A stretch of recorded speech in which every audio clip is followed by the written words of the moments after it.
Hello everyone. आज हम इस वीडियो में एक इम्पोर्टेंट टॉपिक पढ़ने वाले हैं जिसका नाम है एवरेज। ये टॉपिक आपके general aptitude test means GAT इस सब्जेक्ट से रिलेटेड है। सीयूईटी में गैट में आप क्वांटिटेटिव एप्टीट्यूड या फिर न्यूमेरिकल एबिलिटी या फिर जनरल मैथ्स जब पढ़ते हो तो ये टॉपिक आपको काफी जगह काम आता है। तो आज हम इस टॉपिक के टॉप 11 क्वेश्चंस सॉल्व करने वाले हैं जिससे कि ये टॉपिक आपको एकदम अच्छे से समझ में आ जाएगा और इससे रिलेटेड मैक्सिमम क्वेश्चंस आप किसी भी टाइप के सॉल्व कर पाओगे। So let's start. अब एवरेज होता क्या है? The average of a set of numbers is the sum of the numbers divided by the total count of numbers. सो एवरेज क्या होता है? एक सेट दिया है हमें नंबर्स का, अब हमें उसका एवरेज निकालना है तो वो होगा उन सारे नंबर्स का सम, मतलब कि टोटल, और हम उस टोटल को डिवाइड करेंगे कि हमें कितने नंबर्स गिवन है। So sum of numbers divided by the total count of numbers, ये हो गया एवरेज का फॉर्मूला। यही एक फॉर्मूला है जो हम मेनली यूज करते हैं जब हम एवरेज की इन जनरल में बात करते हैं। तो अगर हम इसे फॉर्मूला के फॉर्म में लिखे तो ये हो गया sum of all terms upon total number of terms. Suppose हमें एक सीरीज गिवन है 1 2 3 4 5। अब इस सीरीज में इन सब नंबर्स का सम 1 + 2 + 3 + 4 + 5 है ना। और इसको अगर हम डिवाइड कर दे, ये कितने हैं, हमें जो नंबर्स गिवन है वो कितने हैं, 1 2 3 4 5, 5 नंबर गिवन है हमें, तो डिवाइडेड बाय 5 अगर हम इसे कैलकुलेट करेंगे तो हमें मिल जाएगा एवरेज। सो ये एक सिंपल सा फॉर्मूला है। ठीक है, अब आते हैं हम क्वेश्चंस पर। Our first question is a cricketer's average score in 20 innings is 48. If he scores 111 in the next innings, find his new average. तो अब यहाँ पे क्या बोल रहा है, एक क्रिकेटर है, उसका एवरेज स्कोर 20 इनिंग्स में 48 है। अब यहाँ पे थोड़ा सा एक इंग्लिश का ग्रामर रूल भी है, वो हम क्विकली समझ लेते हैं। एज आप लोग सीयूईटी की प्रिपरेशन कर रहे हो और उसमें जनरली लैंग्वेज में मैक्सिमम स्टूडेंट्स इंग्लिश ही सिलेक्ट करते हैं, तो यहाँ एक क्विक हम रूल भी पढ़ लेते हैं इस वर्ड से रिलेटेड, दैट इज इनिंग्स। ये वर्ड भले ही एस से एंड हो रहा हो बट ये होता है सिंगुलर। इसका मतलब होता है पारी। जैसे कि क्रिकेट का हम मैच देखते हैं, उसमें दो टीम्स होती है, एक टीम पहले बैटिंग करती है, दूसरी टीम बॉलिंग करती है, और फिर दूसरी बार वही टीम जो बैटिंग कर रही थी वो बॉलिंग करती है और दूसरी टीम बैटिंग करती है। तो ये जो एक सेट होता है जिसमें एक टीम बैटिंग करती है दूसरी बॉलिंग करती है, उसे हम इनिंग्स कहते हैं। अगर ये 1 भी हो तो अब भी हम इनिंग्स ही कहेंगे, है ना। तो एक मैच में 2 इनिंग्स होती है इन जनरल। सो यही है वो रूल कि इनिंग्स हमेशा सिंगुलर होता है और इसके एंड में एस रहता है बट फिर भी ये प्लूरल नहीं होता है। ओके, अब आते हैं हम मैथ्स पर हमारे। तो अब क्रिकेटर ने क्या किया, 20 पारियां खेली, है ना, और 20 पारियों में उसका जो एवरेज रन था वो 48 था। मतलब कि उसने जो टोटल रन्स बनाए थे 20 इनिंग्स में, उसका एवरेज था 48। ठीक है, तो अगर हम टोटल रन्स देखें तो हमारे कितने हो गए, 48 इंटू 20 दैट इज 960। अब वो क्या कह रहा है, नेक्स्ट इनिंग्स में 111 रन बना ली। अच्छा, अब आप सोचोगे कि मैंने ये इनिंग्स वाला रूल क्यों बताया। अब यहाँ पे दिया हुआ है इनिंग्स, आप समझोगे, आपको ये क्वेश्चन पेपर में दिख गया कि भाई उसने 111 रन कितने इनिंग्स में स्कोर किए, तो भाई ये एक ही इनिंग की बात हो रही है क्योंकि ये सिंगुलर है ना, इसलिए मैंने ये रूल बताया। तो अब हम क्या करेंगे, इसने पहले 20 इनिंग्स में 960 रन बना लिए थे, अब अगले इसमें 111 रन बना लिए, है ना, तो हम इसे ऐड कर लेंगे। ये हो गया 1 7 और ये 10, यानी 1070 रन हो गए टोटल। अब इसका हमें न्यू एवरेज फाइंड करना है, तो ये जो टोटल रन थे वो 21 इनिंग्स में उसने बनाए होंगे, 20 + 1 है ना। तो अब हम इसे डिवाइड करेंगे तो हमारा आंसर आएगा 21 5 ज़ा 105, 2 बच रहा है और 2 1 51। सो 51 is the correct answer here. I hope आप सबको ये क्वेश्चन क्लियर होगा, बड़ा ही बेसिक सा क्वेश्चन। हम यहाँ पे इस वीडियो में सारे ही टाइप्स के क्वेश्चन कवर करने वाले हैं, सो आप बिल्कुल भी टेंशन मत लीजिए। अब आते हैं हम नेक्स्ट क्वेश्चन पे। The average weight of 15 people in a group is 65 kilo. तो यहाँ पे क्या बोल रहे हैं, एक ग्रुप ऑफ पीपल है जिसमें 15 लोग हैं, इनका एवरेज क्या है 65 किलोग्राम, है ना।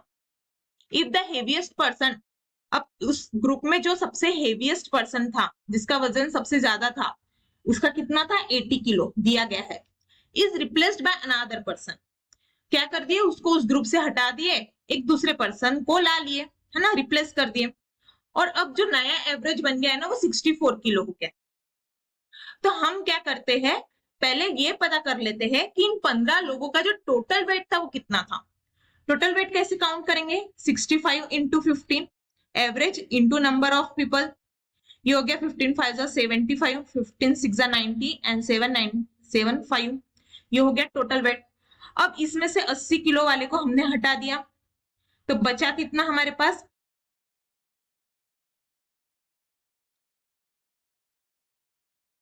9 एंड दिस इज 8, 895 हमारे पास बच रहा है। अब इसमें किसी को तो भी ऐड कर दिए, अब उन न्यू पर्सन का हमें वेट पता करना है, हमें यहाँ पे गिवन ही है, find the weight of the new person. हम क्या कर लेंगे, उस पर्सन का वेट मान लेंगे x, है ना, हमारा फेवरेट वेरिएबल होता है मैथ्स में, x हमने उसे मान लिया। अब ये लोग तो उतने ही है, 15 ही है, क्यों भाई, एक को निकाला और दूसरे को ला लिया तो नंबर ऑफ पीपल तो उतने ही रहने वाले हैं, ठीक है जी। अब बोल रहा है कि ये इसका जो एवरेज है वो है 64, ठीक है। तो हम x की वैल्यू फाइंड करना है, हम क्या करेंगे, 895 plus x is equal to 64 into 15, ठीक है, ये इधर चला गया। 895 plus x is equal to 15 4 जा 60, 15 6 जा 90 एंड दिस इज 960, ओके। अब x equal to 960 minus 895 which is equal to 5 15 6 and this is, ठीक है। तो ये 65 किलो हो गया उस रिप्लेस्ड पर्सन, जो न्यू पर्सन था, उसका वेट, ठीक है। समझ आ गया ये क्वेश्चन, ये भी काफी इजी था, सिर्फ क्वेश्चन का लेंथ देख के हमें लगता है कि बहुत बड़ा क्वेश्चन है, बट वो क्वेश्चन होता है छोटा सा ही। ये आपको प्रैक्टिस के थ्रू आ जाएगा, आप जितनी ज्यादा प्रैक्टिस करोगे उतनी जल्दी क्वेश्चन को कैच कर लो, है ना। तो यहाँ पे 65 kilogram is the correct answer. Now let's see the next question. A man covers a journey at 30 km per hour for the first half and 60 km per hour for the second half. Find his average speed. अब यहाँ पे question को समझना है हमें, क्या बोल रहा है, एक आदमी है वो अपनी जर्नी तय कर रहा है, उसने क्या किया फर्स्ट हाफ। अब फर्स्ट हाफ का मतलब है आधा डिस्टेंस। सपोज हम मान लेते हैं वो आदमी अपने घर से शॉप की ओर जा रहा था, है ना। तो उसने क्या किया, सपोज ये घर से शॉप का डिस्टेंस था 30 किलोमीटर, मैं बस ये समझाने बता रही हूँ, यहाँ पे हमें डिस्टेंस गिवन नहीं है। तो उसने क्या किया, जो 15 किलोमीटर है ना कि आधा डिस्टेंस है, वो इस स्पीड में कवर किया, 30 किलोमीटर पर आवर की स्पीड में चला वो, है ना। और बचा हुआ जो हाफ था 15 किलोमीटर था, वो चला वो 16 किलोमीटर पर आवर के हिसाब से, ठीक है। तो अब हमें पता करना है कि एवरेज स्पीड क्या है। अब देखो ये 30 किलोमीटर तो मैंने मान लिया था, बट एक्चुअल में हमें जो डिस्टेंस है वो गिवन है ना, हमें सिर्फ 2 स्पीड गिवन है, बट जो भी डिस्टेंस होगा वो डिस्टेंस 30 किलोमीटर पर आवर की स्पीड में जितना कवर किया होगा उतना ही उसने 60 किलोमीटर पर आवर की स्पीड में कवर किया होगा। मतलब कि दोनों डिस्टेंस जो है वो सेम होंगे, है ना, आधा आधा डिस्टेंस है, सेम डिस्टेंस होंगे। तो इस केस में ना एवरेज स्पीड निकालने का एक फॉर्मूला होता है जिससे आप बहुत क्विकली उस एवरेज स्पीड को निकालोगे, वो होता है 2ab upon a plus b। आप चाहो तो इसे नोट कर सकते हो। यहाँ पे a जो है ये फर्स्ट स्पीड है और b जो है वो सेकंड स्पीड है। समझ आ गई बात। ये फॉर्मूला कब अप्लाई होगा, जब डिस्टेंस सेम है। यहाँ पे डिस्टेंस सेम है इसलिए हम बिना डिस्टेंस के क्विकली सिर्फ 2 स्पीड गिवन है उससे ही हम एवरेज स्पीड निकाल सकते हैं, ठीक है ना। तो अब हम इसे कैलकुलेट करेंगे 2 इंटू 30 इंटू 60 अपॉन 30 प्लस 60। ठीक है, अब हम इसे कैलकुलेट करेंगे 6 3 जार 18, 18 2 जार 36, ये हो गया 3600 अपॉन 30 इंटू 60 90। अगर हम इसे डिवाइड करेंगे तो हमारे पास बच रहा है 40। सो जो एवरेज स्पीड है वो है 40 kilometre per hour. This is our correct answer. Easy था, ठीक है।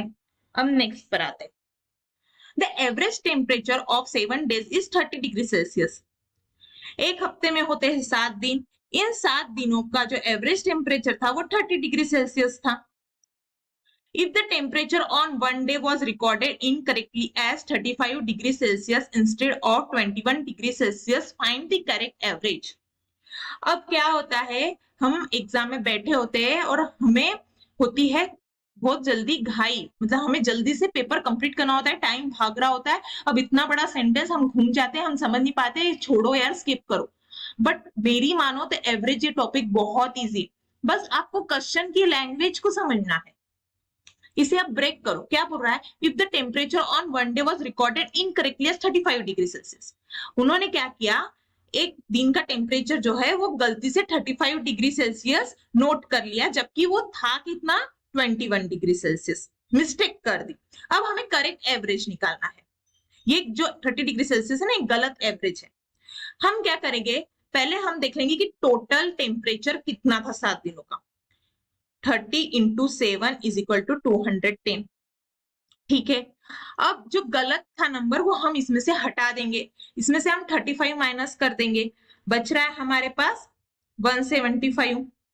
ठीक है, अब हम क्या करेंगे, इसमें ऐड करेंगे सही वाला टेम्परेचर जो कि हमें चाहिए था। ये हो गया 6, ये हो गया 9, ये हो गया 196। अब हमें एवरेज निकालना है। दिन तो 7 ही थे, बस एक दिन की गड़बड़ हो गई थी, कैलकुलेशन मिस्टेक हो गई थी, जो कि हमें एग्जाम में नहीं करना है बिल्कुल, वरना मार्क गवाओगे। ऑप्शंस होते हैं और ऑप्शंस काफी क्लोज होते हैं, तो बिल्कुल भी कैलकुलेशन मिस्टेक आप एफोर्ड नहीं कर सकते, निगेटिव मार्किंग है। ओके ना, तो यहाँ पे 7 डेज थे हमारे, तो हम अब इसे डिवाइड करेंगे। ये हो गया 7 2 14 एंड 7 8 56, तो 28 डिग्री सेल्सियस ये है हमारा करेक्ट एवरेज। Got it? चलो बढ़िया। Next question is the average of 4 consecutive even numbers is 52. Find the largest number. क्या बोल रहा है, 4 consecutive even नंबर से जिनका एवरेज क्या है 52 है, हमें लार्जेस्ट नंबर फाइंड करना है। अब यहाँ पे आपको नंबर सिस्टम की नॉलेज होना रिक्वायर्ड है। एवन नंबर्स क्या होते हैं, एवन नंबर्स वो नंबर होते हैं जो 2 से डिविजिबल हो कंप्लीटली, है ना। अब 4 कॉन्सिक्यूटिव एवन नंबर्स बोले, कॉन्सिक्यूटिव मीन्स लगातार, 1 का कॉन्सिक्यूटिव 2 है, 2 के कॉन्सिक्यूटिव नंबर्स बोले तो क्या होंगे, 1 होगा और 3 होगा, मीन्स लगातार, है ना। तो ऐसे कॉन्सिक्यूटिव एवन नंबर्स की अगर सीरीज देखे तो कौन सी होगी, 2 4 6 8, ये हो गई एवन नंबर्स की कॉन्सिक्यूटिव सीरीज। तो हम इसे अगर ध्यान से देखें तो दो कॉन्सिक्यूटिव इवन नंबर्स का जो डिफरेंस होता है वो होता है 2, इनमें 2 का डिफरेंस है, इनमें भी 2 का डिफरेंस है ना। तो अगर हमें 4 कॉन्सिक्यूटिव इवन नंबर्स इमेजिन करने हैं तो हम कैसे करेंगे, भाई मैं इमेजिन करूंगी पहला number x, favourite variable, second number x plus 2, third number x plus 4, क्योंकि इसमें और प्लस 2 ऐड हो गया, और फोर्थ नंबर x प्लस 6, इसमें और 2 ऐड हो गया, है ना। ये हमारे हो गए 4 नंबर्स। अब इनका जो एवरेज है, यानी कि अगर मैं इनका सम निकालूं और इसे इन 4 नंबर्स को 4 से डिवाइड कर दूं तो आएगा 52। सो x plus 2 plus x plus 4 plus x plus 6 equal to 52 into 4, that is 4 2 8 and 5 4 20। Okay, now अगर हम इन x को ऐड कर दे तो ये हो जाएंगे 4x, और अगर हम इन नंबर्स को ऐड कर दे तो 6 plus 4 10, 10 plus 2 12, eight is equal to 208। ये 208 यहां आ गया। अब हम इसे सॉल्व करेंगे। 4x is equal to 208 minus 12, ठीक है। ये आ गया 6, ये आ गया 9, 196, x इक्वल टू 49। तो यहाँ पे हमारा जो फर्स्ट नंबर है x की वैल्यू है वो 49 है। बट रुको, अभी हमें ऑप्शंस मार्क नहीं करने हैं। क्यों भाई? यहाँ पे हमें लार्जेस्ट नंबर पूछा है। अच्छा, x स्मॉलेस्ट नंबर हो गया, x plus 2 second smallest, x plus 4 third smallest and x plus c that is fourth smallest that is largest. Reverse कर लेते, x प्लस 6 लार्जेस्ट हो गया, x plus 4 second largest, x plus 2 third largest और x हो गया fourth largest that is smallest. समझ रहे हो बात को? तो अब हमें लार्जेस्ट नंबर फाइंड करना है, मतलब कि हमें x प्लस 6 की वैल्यू फाइंड करनी है। 49 plus 6 that is equal to 55। So this is our final answer. Largest number क्या होगा? 55। बस यही है कि क्वेश्चन को अच्छे से पढ़ना है और दिमाग में अच्छे से बिठा लेना है, ठीक है। अब आते हैं नेक्स्ट पर। The average mark of 60 students in a class are 72। एक क्लास में है 60 स्टूडेंट्स, उनके एवरेज मार्क है 72। If the average marks of the boys are 75। अब इस 60 स्टूडेंट में कुछ बॉयज होंगे और कुछ गर्ल्स होंगी, ठीक है। इन बॉयज का जो एवरेज है वो है 75 और गर्ल्स का एवरेज दिया है 65, ठीक है। Find the number of boys and the number of girls in the class. हमें बॉयज और गर्ल्स का नंबर फाइंड करना है। तो ये कैसे होगा, आइए समझते हैं। पहले हम टोटल मार्क्स पता कर लेते हैं पूरे क्लास के। वो होगा 72 इंटू 60 दैट इज 6 2 12, 7 6 42, 4320। अब सपोज मैं मान लेती हूँ जो बॉयज है वो है x, तो बॉयज के टोटल मार्क्स कितने होंगे? 75x, 75 ये एवरेज हो गया और total number of boys x हो गया। तो इनका जो टोटल नंबर ऑफ मार्क्स हो जाएंगे बॉयज के वो हो जाएंगे 75x, ठीक है। अब इसमें ऐड कर लेते हैं गर्ल्स। गर्ल्स का एवरेज है 65। अब मैं number of girls suppose y मानती हूँ, ठीक है। टोटल नंबर ऑफ स्टूडेंट 60 है, मतलब कि बॉयज जो कि x थे और गर्ल्स जो कि y है, इनका सम हो गया 60। तो क्या मैं y को 60 माइनस x के फॉर्म में लिख सकती हूँ? बिल्कुल लिख सकती हूँ। मतलब कि गर्ल्स का नंबर हो गया 60 माइनस x, ठीक है। और जो एवरेज मार्क है गर्ल्स के वो है 65। तो जो टोटल मार्क्स हो गए गर्ल्स के वो हो जाएंगे 65 इंटू 60 माइनस एक्स। समझ आ रही है बात? मैं फिर से एक बार रिपीट कर देती हूँ। एक क्लास में 60 स्टूडेंट्स है और उनका एवरेज 72 है, तो टोटल मार्क्स कितने हो गए? 72 इंटू 60 दैट इज 4320। अब बॉयज के एवरेज मार्क्स 75 हुए, मुझे बॉयज के टोटल मार्क्स पता करने हैं। तो मैंने क्या कर लिया, बॉयज को x मान लिया, नंबर ऑफ बॉयज मैंने x मान लिया और उसे उनके एवरेज से मल्टीप्लाई कर दिया दैट इज 75x। ये हो गया टोटल नंबर ऑफ मार्क्स जो बॉयज के हैं। इसी तरह मुझे गर्ल्स के फाइंड करने थे, तो गर्ल्स कितनी होंगी टोटल? 60 में से जब हम बॉयज हटा दे, हमारे बॉयज कितने x है, तो 60 में से अगर हम x हटा दे तो हमारे पास 60 माइनस x, ये गर्ल्स का नंबर मिल जाएगा बिल्कुल। और इनके एवरेज मार्क्स है 65, ये भी सही है। तो टोटल मार्क्स जो सिर्फ गर्ल्स को मिले वो कितने हो गए? 65 इंटू 60 माइनस एक्स, ठीक है।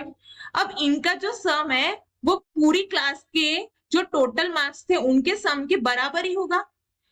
बस यहाँ पे हमने पूरे स्टूडेंट्स को एक साथ पकड़ लिए, यहाँ हम बॉयज को और गर्ल्स को अलग अलग मान रहे हैं, तो ये भी इक्वल टू इतना ही हो गया। आ रही है बात समझ में? बहुत बढ़िया। अब हम इसे सॉल्व करेंगे। 75x plus 65 into 60 minus 65x equal to 4320। अब 75x में से 65x गए, हमारे पास 10x बच रहे हैं और ये 4320 minus 65 into 60। 10x is equal to 4320 minus ये हो गया 6 5 30, 6 6 36 and this is 3900. 10x equal to 0 2 4 okay तो 420. सो x की वैल्यू हो गई 42. ये क्या हो गया नंबर ऑफ बॉयज. 42 बॉयज है हमारे क्लास में. अब हमें गर्ल्स फाइंड करनी है. सो 60 माइनस 42 हो जाएगा 18. 18 हमारी गर्ल्स है. ये y की वैल्यू हम ये भी समझ सकते हैं ना. तो गर्ल्स है हमारी 18 और बॉयज है 42. This was the complete solution to this question. एक ही फॉर्मूला है, बस उस फॉर्मूले को हमें किस तरह से यूज करना है ये हमें क्वेश्चन बताएगा. क्वेश्चन में जो इंफॉर्मेशन गिवन है हमें उसे बस पढ़ना है और इक्वेशंस बनानी है. इतना ही काम है आपका. और कैलकुलेशन की स्पीड आपकी अच्छी होना चाहिए. आप जल्दी जल्दी कैलकुलेट. अब मैं यहाँ पे डायरेक्ट कैलकुलेट कर पा रही हूँ. आप इसे अब आपको यहाँ पे 65 इंटू 60 करना है. आप ऐसे करोगे 65 लिखोगे 60 लिखोगे यहाँ 0 6 5 30 6 6 36 ऐसे करोगे फिर यहाँ लिखोगे. तो आपको यहाँ किया. आप चाहो ना तो इसे ब्रेन में भी कैलकुलेट कर सकते हो. आपको इतने लिखने की भी नीड नहीं. बट मैं आपको यहाँ पे समझा रही हूँ इसलिए मैं आपको लिख लिख के बता रही हूँ. तो जितने सिर्फ इसका जो सॉल्यूशन है वो एक ही है, प्रैक्टिस एंड प्रैक्टिस. आप जितनी ज्यादा प्रैक्टिस करोगे उतनी ज्यादा आप स्पीड गेन करोगे. उतने ज्यादा आप जल्दी पेपर सॉल्व कर पाओगे. उतने ज्यादा आपको मार्क्स मिलेंगे. उतनी जल्दी आपको अच्छा कट ऑफ क्लियर कर पाओगे इजीली एंड फिर अच्छा कॉलेज मिलेगा. ड्रीम यूनिवर्सिटी में जाओगे. And this is what we want here. So करते हैं बढ़िया पढ़ाई. अब आते हैं हम next question. Is the average of 3 numbers is 28. 3 numbers है जिनका एवरेज है 28. तो इन नंबर्स की जो टोटल होगी वो होगी 28 3 84 है ना. अब the first number is twice the second and the third number is 3 times the second. यहाँ थोड़ा सा आपको लैंग्वेज कंफ्यूजिंग लग सकती है बट अगर आप इसे थोड़ा शांति से पढ़ो और इसको स्मॉल स्मॉल पार्ट में ब्रेक करो तो आपको इजीली समझ में आएगा कि क्वेश्चन कहना क्या जा रहा है. First number second number third number की बात कर रहा है और हमें थर्ड नंबर पूछ रहा है. हम क्या करते हैं फर्स्ट नंबर को x मान लेते हैं, सेकंड नंबर को y मान लेते हैं एंड थर्ड नंबर को z मान लेते हैं. Simple. x plus y plus z हमारा हो गया 84. यही तो कैलकुलेट किया हमने ऊपर है ना तीनों नंबर की सम. अब क्या बोल रहा है फर्स्ट नंबर जो है x ट्वाइस द सेकंड मतलब कि y के ट्वाइस है 2y is equal to x. ठीक है. And the third is 3 times the second. Third number जो है z वो है 3 टाइम्स द सेकंड यानी 3y. z equal to 3y. ठीक है. अब ये जो इक्वेशन था इसमें 3 वेरिएबल थे इस वजह से हम इसे सॉल्व नहीं कर पा रहे थे. तो क्यों ना हम इन सभी को एक ही वेरिएबल में कन्वर्ट कर ले. हमें यहाँ पे x equal to 2y and z equal to 3y मिल गया है. इन सब में y कॉमन है. मैं क्या करती हूँ इन सबको y के फॉर्म में लिख देती हूँ. कैसे आओ देखें. x is equal to 2y तो मैं x को 2y लिख सकती हूँ. बिल्कुल लिख सकती हूँ. प्लस y को एज इट इज लिख लूं चलेगा. एट z दिया है z is equal to 3y. z को 3y लिख देती हूँ. बन गया इक्वेशन हमारा सिंगल वेरिएबल में. अब मैं इसे सॉल्व करूं. 2 plus 1 3 3 plus 3 6 6y is equal to 84. तो y इज इक्वल टू होगा 84 by 6 that is equal to 24 है ना. बट मुझे तो थर्ड नंबर पूछा है. आप क्या करोगे y की वैल्यू निकल गई भागोगे ऑप्शंस की तरफ. वहां पे डेफिनेटली 24 आपको ऑप्शंस में दिया होगा. मार्क करके आ जाओगे -6 मार्क्स क्योंकि 5 मार्क्स तो आपको मिलेगी ही नहीं और जो आपको मिल रहा है उसमें से भी 1 मार्क जाएगा. ये ऐसी मिस्टेक बिल्कुल नहीं करनी है. हमें z की वैल्यू फाइंड करनी है. z क्या है 3 इंटू वाई. सो y की वैल्यू 24 निकली. 24 इंटू 3 हो जाएगा हमारा 72. तो ये हो गई हमारी z की value. That is the third number. आया समझ में. क्लियर है चीजें. बढ़िया. अब आते हैं हम नेक्स्ट पे. The average age of a family of 6 members was 25 years 5 years ago. क्या बोल रहा है 6 मेंबर की एक फैमिली थी. चलो बढ़िया. एक फैमिली में 6 लोग थे. इनकी जो एवरेज एज थी वो 25 इयर्स थी. कब थी 5 साल पहले. 5 साल पहले 25 थी, अभी करंट में कितनी होगी निकाल ही लेते चलो। 5 साल पहले ना टोटल एज कैसी होगी 25 इंटू 6 होगी, डेट इज 150 होगी सबकी एज। ये हो गई 5 साल पहले की बात। अब ये जो 6 मेंबर है हर एक की एज 5 साल में 5 बड़ी होगी, यानी एक इंसान सपोज 5 साल पहले 10 साल का था तो 5 साल बाद 15 साल का हो जाएगा, 5 साल बढ़ जाएगा एज। तो ऐसे हर मेंबर की बड़ी होगी। टोटल 6 मेंबर है, यानी कि 5 साल में इन 6 मेंबर की एज 30 से बड़ी होगी, 30 से। तो हम इस टोटल एज में 30 मिला दे तो हमें 180 current sum of all members age मिल जाएंगे, मतलब सारे मेंबर्स की एज का सम करंट में 180 है। ठीक है, अब यहाँ क्या बोल रहा है, after a baby was born the average age of the family today become 26 years. तो इन 5 साल में क्या हुआ, एक बेबी इनके फैमिली में आ गया, तो अब जो एवरेज एज है वो 26 ईयर्स हो गई। अब हमें ये 180 जो है हमने निकाला, ये इन 6 मेंबर्स की टोटल एज पता है, हमें बेबी की एज पता नहीं है, हम क्या कर लेते हैं इसे x मान लेते हैं। ठीक है, अब बेबी के आ जाने से मेंबर्स कितने हो गए, 7 हो गए, टोटल नंबर ऑफ मेंबर्स 7। इनकी एवरेज एज आज टुडे 26 साल है। अब हमें x की वैल्यू निकालनी है ना। 180 plus x is equal to 26 into 7, 7 6 42, 7 2 14, 180 plus x is equal to 182। x की वैल्यू हो गई 2। 182 में से 180 जाएगा, 2 बचेंगे, यानी जो बेबी हमारा 2 साल का है। आपको ऐसा भी पूछ सकते हैं कि कितने साल बाद बेबी बोर्न हुआ था, तो 3 साल बाद हुआ था, क्योंकि ये 5 साल पहले की बात है, अभी वो 2 साल का है, 3 साल बाद बेबी बोर्न हुआ था। और थोड़ा अगर वो कॉम्प्लिकेट करना चाहे तो, वैसे तो वो करेंगे नहीं, बट सपोज आ जाए तो आप प्रिपेयर रहना, बस क्वेश्चन की लैंग्वेज को हमें अच्छे से समझना है, बाकी का सारा काम बहुत ईजी है। तो यहाँ पे 2 years is the correct age of the baby. Now the next is, अब ये क्वेश्चन काफी इंटरेस्टिंग है, क्यों समझते हैं। If the average of x and 1 upon x whereas is not equal to 0।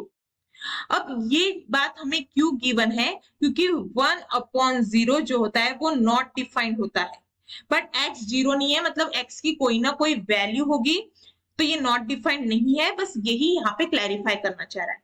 तो क्या कह रहा है, x और 1 अपॉन x का जो एवरेज है वो m है, और हमें पूछ रहा है एवरेज किसका, एक्स स्क्वायर और 1 अपॉन एक्स स्क्वायर का।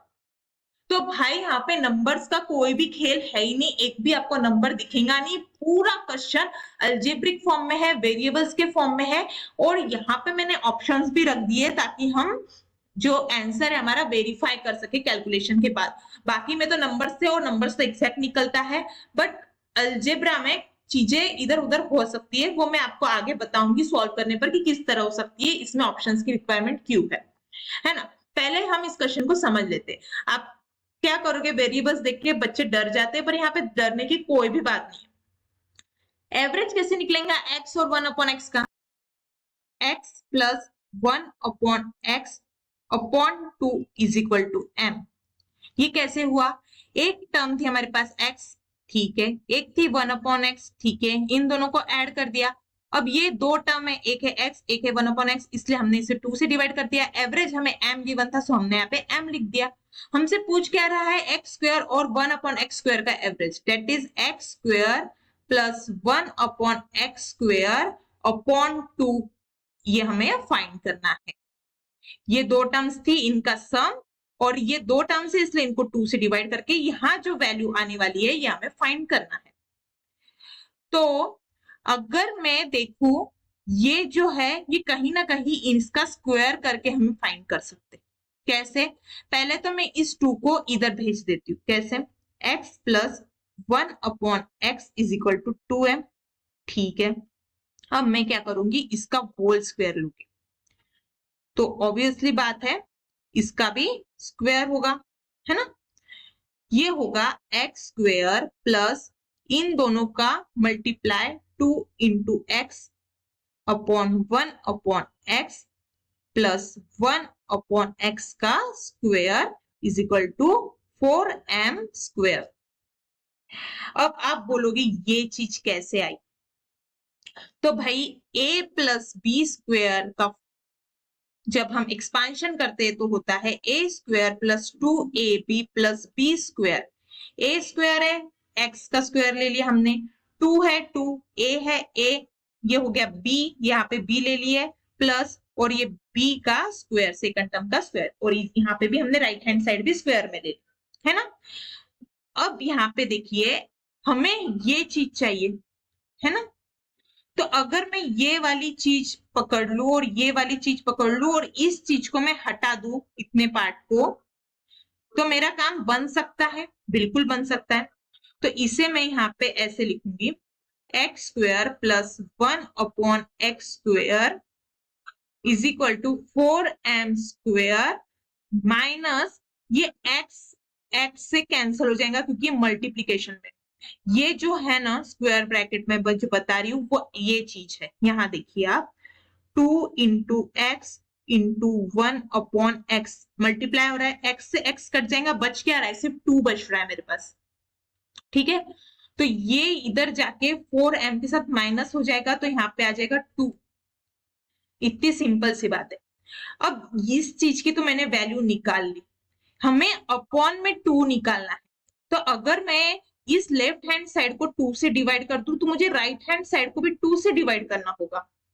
तो अब बस मुझे ये मेरी लेफ्ट हैंड साइड तो फिक्स हो गई है, यही मुझे फाइंड करना था यहाँ पे। अब बस मुझे राइट हैंड साइड निकालनी है, मतलब इसे सिंप्लीफाई करना है। क्या ये ऐसा कि ऐसा ऑप्शन में गिवन है? नहीं है, है ना। यहाँ पे डिनोमिनेटर है ही नहीं, सिर्फ न्यूमेरेटर के फॉर्म में है ना।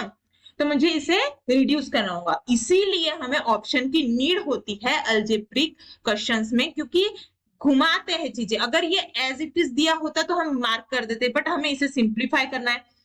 हम 2 से इस इक्वेशन को डिवाइड कर सकते हैं, कैसे? हम 2 को यहाँ बाहर निकाल लिए, 2m स्क्वायर, तभी ये 2 इंटू 2 4m स्क्वायर रहेगा, और ये हो गया -1/2।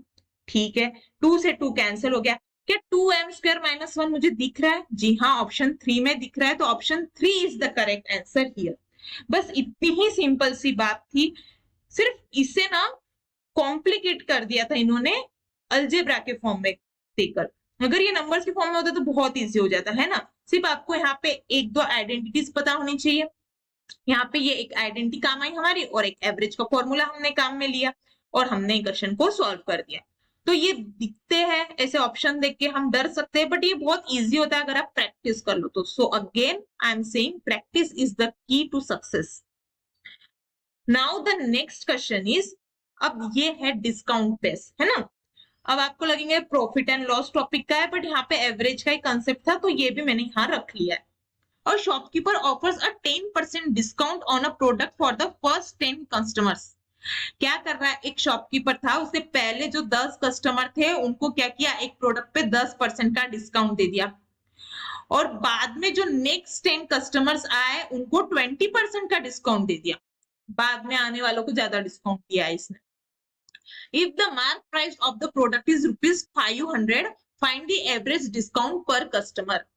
मार्क प्राइस कितना है? 500 रुपीज। यानी एक प्रोडक्ट, मार्क प्राइस यानी क्या, एक आधा प्रोडक्ट है उस पर लिखी हुई प्राइस। सपोज मैंने एक दुकान में जा रही हूँ, वहां पे एक प्रोडक्ट था, उस पर लिखा था 500 रुपए का लेबल लगा हुआ था। अब मैंने क्या की, बार्गेनिंग की शॉपकीपर के साथ कि नहीं भाई मुझे डिस्काउंट चाहिए। उसने क्या किया, जो पहले 10 कस्टमर थे उनको 10% डिस्काउंट दिया, तो इसका जो 10% होगा वो होगा 500 इंटू 10/100। ये 2 0 कट हो जाएंगे, यहाँ पे 50 रुपीज। यानी हर कस्टमर को 50 रुपए का डिस्काउंट दे रहा है, वो 500 रुपए की चीज पर।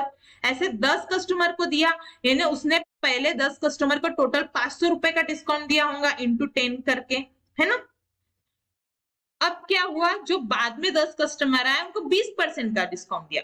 चीज वही है, 500 का लेबल लगा हुआ है, अब इस पे ये दे रहा है 20% का डिस्काउंट, जो कि हो रहा है हमारा 100 रुपए। ये मिला 10 लोगों को, तो 100 इंटू 10 1000 रुपीज। टोटल डिस्काउंट जो दिया उसने 1000 रुपीज का दिया इन बाद में के 10 लोगों को। तो टोटल डिस्काउंट कितना हो गया, 500 प्लस 1000 दैट इज 1500 रुपए। कस्टमर कितने थे, 10 और 10 20 कस्टमर की बात हो रही है। 20 कस्टमर को 1500 का डिस्काउंट गया है, तो एवरेज डिस्काउंट पर कस्टमर यानी एक कस्टमर को कितने का डिस्काउंट गया होगा? ये गया होगा 75 रुपीज का। ये हो गई एवरेज की बात। यहाँ पे क्लियर है आप सभी को? 75 rupees is the correct answer here. तो बस क्वेश्चन को समझना है एंड इक्वेशन बनाते चलना है, कैलकुलेशन करनी है, आंसर अपने आप निकल जाए। Now the next and the last 11th question is previous year question.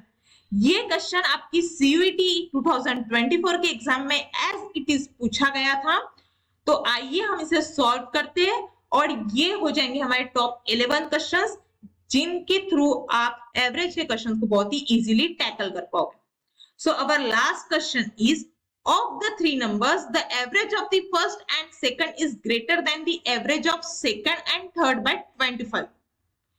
तो यहाँ पे फर्स्ट, सेकेंड और थर्ड नंबर की बात हो रही है, 3 नंबर्स की बात हो रही है। वही हम चीज यूज करेंगे। मैं फर्स्ट नंबर को x मान लूंगी, सेकंड नंबर को y मान लूंगी, थर्ड नंबर को z मान लूंगी। अब क्या बोल रहा है? फर्स्ट और सेकंड नंबर का जो एवरेज है, बोले तो x plus y upon 2 is greater than the average of second and third number. ये क्या है? सेकंड और थर्ड नंबर का जो एवरेज है इससे बड़ा है। कितने से बड़ा है? बाय 25। यानी अगर मैं इसमें 25 ऐड करूं तो मुझे ये मिल जाएगा। ठीक है, समझ आ गई बात? अब difference between first and third number of this 3 is, यानी कि हमें x माइनस z पता करना है। इसमें से कैसे पता चलेगा? और तो कोई इंफॉर्मेशन दी नहीं है।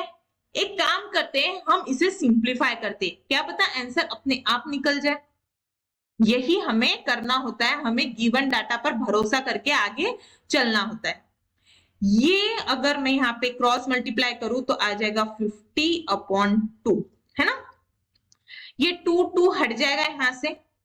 अब हमारे पास बस इतनी चीज बच रही है, x plus y is equal to y plus z plus 50।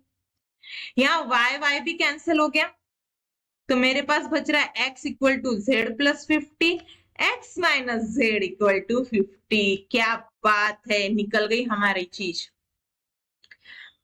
मुझे पता नहीं था ये क्वेश्चन कहाँ जाके रुकेगा। मैंने बस दिए गए क्वेश्चन पे ट्रस्ट किया, डाटा को प्रोसेस किया, अपने आप मेरा आंसर निकल गया।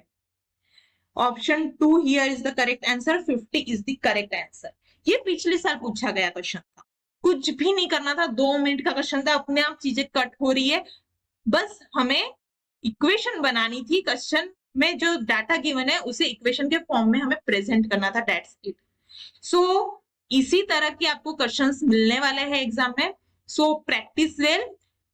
इतने क्वेश्चंस अगर आप खुद से सॉल्व कर लिए होगे, इन 11 क्वेश्चंस को आप अलग नंबर्स लेके सॉल्व करोगे, आप कोई प्रैक्टिस शीट उठा लो, उसमें आप सॉल्व करोगे, तो अगर इन 11 क्वेश्चंस की आप प्रैक्टिस कर लेते हो, आप मन से इन्हें सॉल्व कर सकते हो, तो आप एवरेज इस टॉपिक का हर क्वेश्चन टैकल कर पाओगे। आपके 5 to 10 मार्क्स डेफिनेटली पक्के हैं गेट में। So this was all from my side for this topic. I hope आपको ये टॉप 11 की सीरीज काफी हेल्पफुल लगेंगी। हम न्यू टॉपिक्स लेकर आते रहेंगे। तब तक के लिए keep watching, subscribe, like, share and comment. Thank you.